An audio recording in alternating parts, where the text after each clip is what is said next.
Corbin. How you doing today, man? I'm good. How you guys doing? Oh, we got an Oh, outside shot Bush from Stadium? from the Lou. Yep. Man, we're in St. Louis. Okay, what's the weather report and what's going on the field right now? There's absolutely nothing going on the field except for Murph walking in the outfield talking to God knows who. But it looks like it's going to rain. They said there's not any rain in the forecast, but you know how good weathermen are, so we'll see. Let's ask him. What? If you catch a guy peeking, would you hit him? Let's be honest. Let's throw it out there. Uh, it depends on where I'm at in the outing. If I'm late in the outing and a guy's trying to peek because I'm shoving, then yeah, why not? Because we've already gone 5, 6, 7 innings. So if they throw me out, then whatever. Okay, what if it's first inning and let's say you catch Paul Goldschmidt his first at bat. You got 2 outs, nobody on. And he gives a little, dude, looks down, looks somewhere. And you're like, oh, that son of a bitch is peeking. You're not 2 outs, nobody on. You might not, maybe one of them cutters might get away. Maybe, but probably anyone but Paul. Paul's got forearms like my legs, so he might snap it in half. and not Judge probably either. But did you see that? Did you see the video? And what did you think? And did you hear the response afterward? Because I'm sure it's going to be talked about now for the next few days. As that series, it's a 4-game series. It just started, and the Blue Jays broadcast was like, "Dude, why are you looking over?" I did see the video, and I saw his response after the game saying he's looking at the dugout. If that's truly the case, then I guess we'll see what happens tonight if he's peeking in there. But if they're relaying because a pitcher's tipping or a catcher's tipping, I mean that's part of the game. We see it happen all the time. So if that truly is the case, then I think it's on the pitcher or the catcher to clean it up so you don't get you're not tipping pitches out there. I think that's something that pitchers, we throw once every 5 or 6 days. Part of our job is see if we can pick up on stuff like that. So, chances are one of the pitchers in the dugout picked up on it, or a hitting coach or someone picked up on it and was relaying, and it became a little bit obvious. But if it truly was him just looking at the dugout to shut those guys up, then you'll probably know tonight. Now, if BP or if Walker, they come up with the pregame scatter reports and stuff. If they say, hey, this guy's a peaker, can you see it from the mound, or are you just relying on Contreras or Victor to call that out? Yeah, I think it kind of depends on what it is. Obviously, if it's a catcher setting up too early, I think that's a little bit easier to fix because hey, if a pitcher's comfortable with you setting up early, but you don't want the hitter to know it's coming. So if it means setting up later as a catcher, I think that's an easy fix. But if it's something mechanical for a pitcher on the mound, it becomes a little bit more difficult because if you're having to change your set position or what you're doing with your hands when you're going into leg left, it could be a little bit more difficult. But you don't want the hitter to know what's coming. You're right. Last time out, no one was peeking at you because you dealt. So Yeah. Nice outing last time. Now, did you talk to Christian Yelich and say, hey, because we talked to him a couple weeks ago, about a month ago, I said, hey, you need to start hitting more homers, driving the ball. And he said, yeah, I'm working on it. So have you pitchers sat him down and said, hey, Yelich, this is what we expected out of you?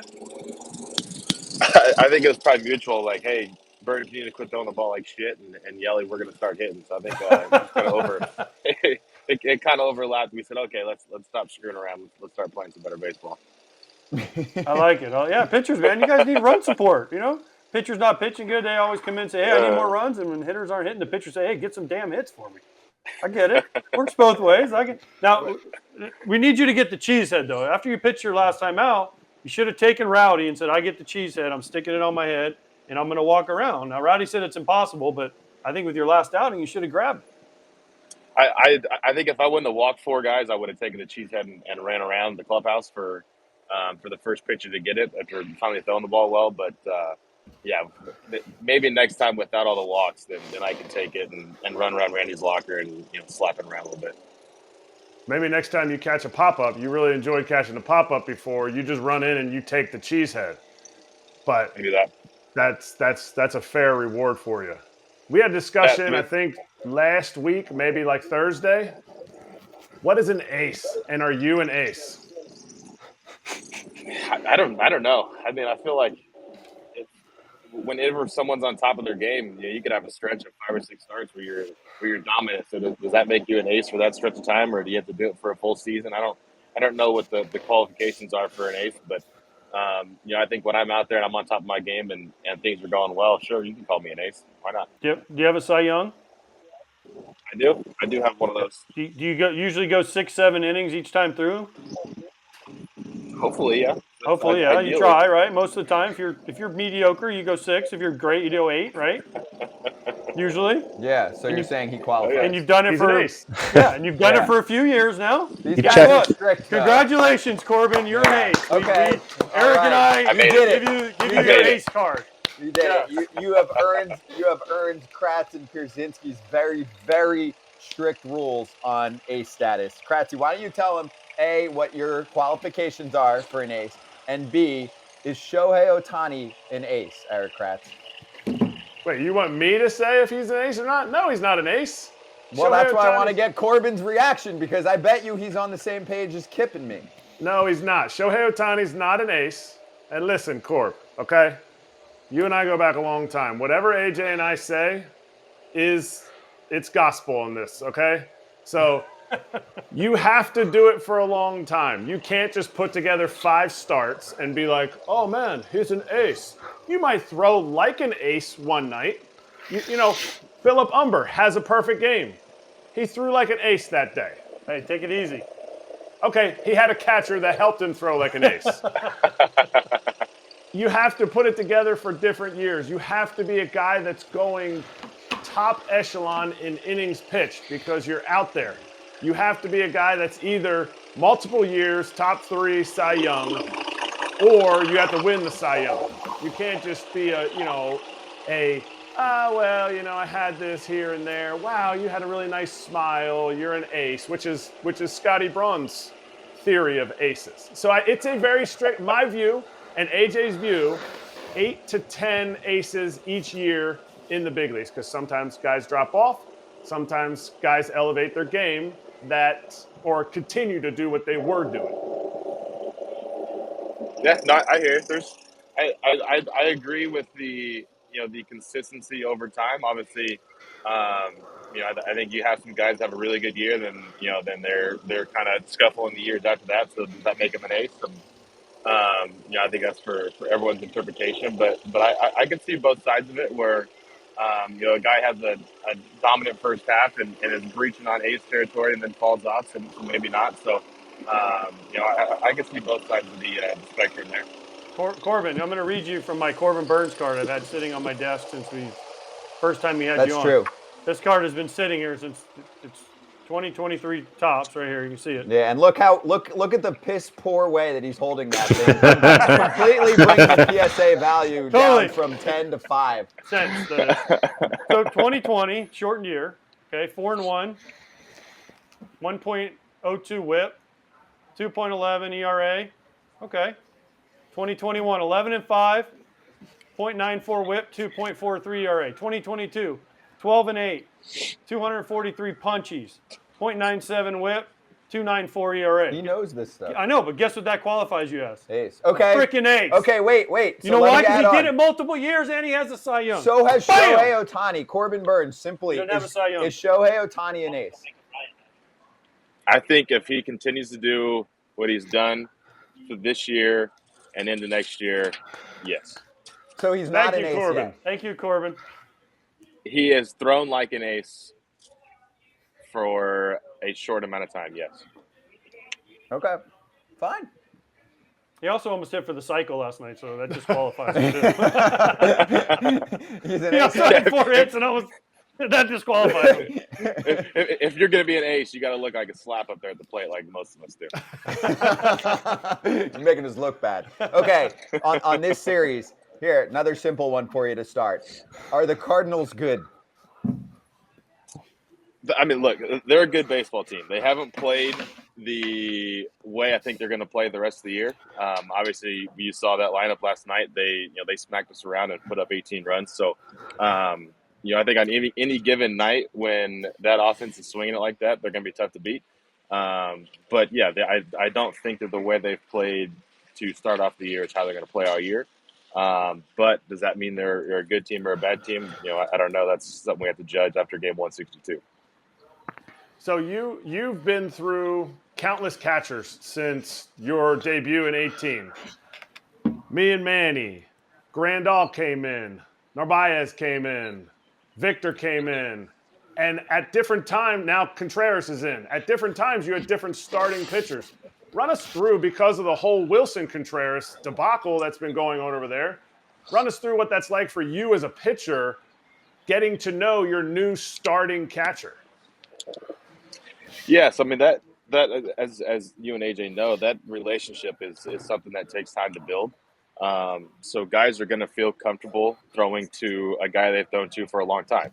A lot of guys in that rotation, that bullpen, threw to Yadier Molina for, years and years and years. So the fact that there's just a new face coming in, a new style of catching, a different way of calling the game, whatever it may be, it just takes time to get used to that.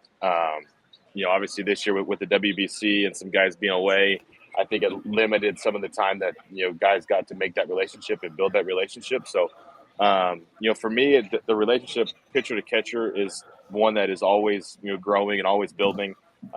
We've had, William now since I think we traded him for him in January, and we started building that relationship. Victor's been with us for a little over a year now. We're still building that relationship. So it's one of those things it's one of those that you never can get to a point where you're like, hey, I feel comfortable, because there's outings that you go through that you don't have your best stuff, and you learn something that guy did that you can do in the next one. So I think it's just something that, it's a new face over there. It's tough to be like, hey, Yadier Molina's gone. That's something we've been comfortable with, but it's something that you have to adjust to. Did William Contreras say anything about his bro and Wilson and the roller coaster ride he's been on? Because Wilson's actually been a really good sport about it for the most part, aside from, not even aside from, I just thought it was funny the other day because they're like, oh, wow, it's been 5 minutes and you're back to catcher. What's changed? And he was like, nothing. Now, we asked William about it. The day it happened, he was getting on the bus, and me and Wade were sitting there. And we're like, William, hey, what's up? What's going on with your brother? And he just said, I don't know, Poppy, and just walked to the back of the bus. So that was about all we got out of William. He's just like, thank God it wasn't me. You guys weren't telling me that. Kip, you there? You want to jump in? You sound great. Oh, yeah, you sound great.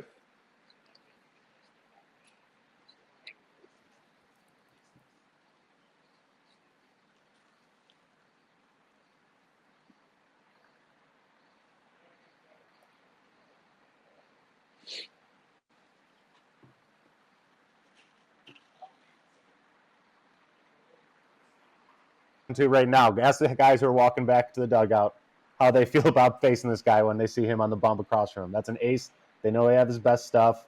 I think just because he hasn't done it, but he's been doing it for the whole time that he's been part of the league. So I got him as an ace.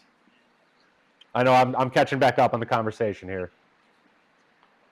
Corbin's like, okay, fair. Agrees. Okay. Hey, fair enough. Like I said, everyone's got their definition of ace, but hey, there's a lot of good pitchers in this game, that's for sure. There are. It makes me happy to not be playing anymore. That's for darn sure. Corbin, did you see the thing about Framber Valdez with the Astros? How he has to wear a certain cologne when he pitches? I have not seen that. Cologne he wears when he throws a bullpen. He has a cologne when he wears when he's outside, and he wears a certain cologne when he pitches. So which one are you? Are you a cologne on the bullpen, or are you a cologne away from the field, or are you a cologne so you smell nice when you pitch? I'm never a cologne guy. I probably stink like shit most of the time when I'm at the field. and I work out, and then I go eat, and then I get caught doing stuff, and then I have to jump in the shower real quick before the game starts. So I'm not a cologne guy, but I think the biggest cologne guy on our team is William Contreras. So we'll start the game, and he'll walk by, and he'll be like, holy shit, like where's he going? Isn't he going to catch a game right now? It smells like he's going out to dinner or something. It's perfume too. It's really? It's strong. A lot of guys use perfume, not even cologne. And he's one of them, I believe. Oh yeah. And they do a mist cloud of it and just walk right through it on their way out. What's the science to that? Like, don't you want to maybe smell bad so that the guys don't want to be at the plate? It's one thing for a spray or two, but the amount these guys are using is incredible. It's distracting, so maybe that's the science. It's very strong, that's for sure. But like, what? Why? What's I don't the know. point I of didn't that? wear it. I was like Corbin. I smelled like crap, and I wanted to. Yeah, and that would make me wouldn't that make you, Kip, you're the hitter. Wouldn't that make you uncomfortable? Would you rather be at the dish where it smells like Macy's or it smells like hot garbage? I'd rather not even be thinking about it, but when you're thinking about it, you're like, what the hell is that smell while the pitch is about to come? Like I said, it's distracting. And I want to reiterate, it's not 1 or 2 sprays some of these guys are putting on. No. You can smell them. The bottle. They're in the dugout and you can smell them. No, that's fair. That's fair. Hey, I want to ask you about Big Woo. How's he doing? Are you sending words of encouragement to Woodruff? Because he's a Bulldog, and I know he's pissed that he's not out there, but I don't know if you'd call it good or bad news, but it does sound like there's a timetable and a schedule for him to get back and be shoving for you guys, in maybe a month? Yeah, he's doing better. I know he's been playing catch. Those couple of days takes a day off. Those couple of days again. So he's getting there. He's just he's got to build that base back up. Being down for that long and kind of where he had the little bit of soreness and inflammation and stuff, it was just kind of a tough spot. So the only way to get rid of it was to completely shut down. So now it's just building back up. We get all off season and the spring training to build up. So now he's trying to do it in season. So it's a little bit tougher, but. He's been playing catch out here every day. I think he's out to maybe 100, 115 feet. So he's getting there. Like I said, I think he's probably we put him in the 60, which I think is early June. So I think the last thing I've heard is mid to late June is when we get him back. And when Big Woo is Big Woo and throwing the ball well, it's a huge lift to the team and the rotation. So we're excited to get it back.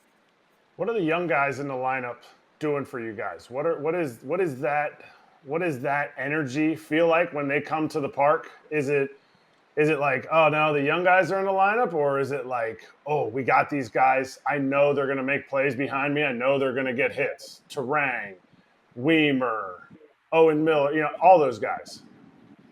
Yeah, the energy those guys have brought to the clubhouse is really something we haven't had in a couple years.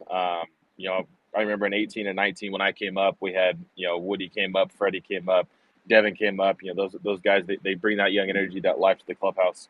And it's been a couple years since we had that. So even, when we had G-Midge, obviously we lost him for the year. That was a tough blow. But, Bryce, Weimer, Gus Varland, some of these guys that are just young and so inexperienced in the game, it's great to see in the clubhouse. Gus is like a little kid wherever we go. He's like, hey, did you see that we have 2 sinks in the bathroom at our hotel? Like that's crazy. So it's like just little things that these guys don't know when coming to the big leagues, and the energy they bring to the field. It's great. And Weimer in center field, Bryce at second. These are 2 guys that could possibly win a Gold Glove this year defensively. And Weimer comes to the plate, his big hack and big stride. He's one swing away from hitting the ball 600 feet. So it's just exciting that what these guys bring to the lineup, to the field every day, and it keeps a lot of us guys going and wanting to get out there and play hard. Do you think Craig should get a new contract before the season, or are you okay with not having him under contract? I think Counts is going to do what Counts wants to do. He's been here so long and means so much to this organization and to the city that if Counts wants to be here, I think that he's going to get a contract whenever he wants to get a contract. So it's just about being the right time for him. He loves being here. He loves the city. He loves winning. I think it'd be tough for the Brewers to let him go with what he's done with the program the last, I think, 7 or 8 years he's been managing. So I think it's just a matter of time before that happens, but it'll happen with Counts. What about Murph? Should Murph get a contract too? Debatable. That's debatable. Yeah.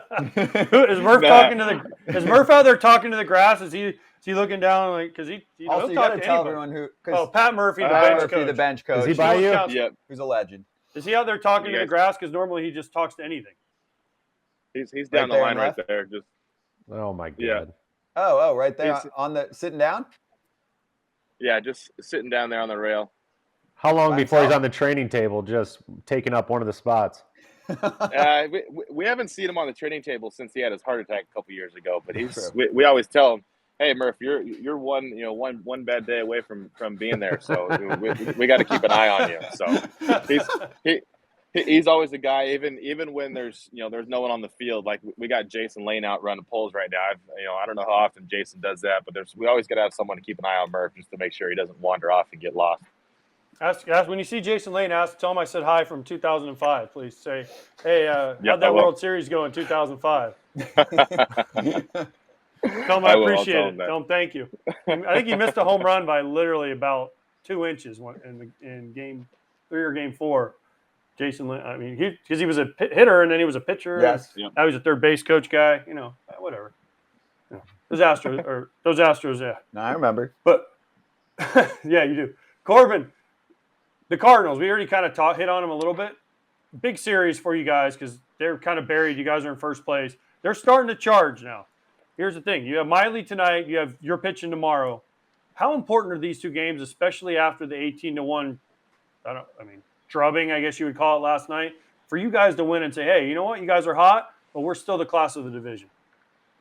Yeah, for us, it's coming out and playing good baseball. We don't like to go into it. Hey, we have to win this game. We lost 6 games in a row. I think it was last week, and it was business as usual. We know that in this season you're going to have stretches where you win 7 or 8 in a row, and you're going to have stretches where you lose 7 or 8 in a row. Hopefully, it's more wins than losses in those stretches. But last night, good thing we lost 18-1. It only counts as 1 loss, so we get to go back and fight another day and come out and play good baseball tonight. So our goal, we got weight on the mound. He's thrown the ball a year. Come out and throw the ball well, play good defense.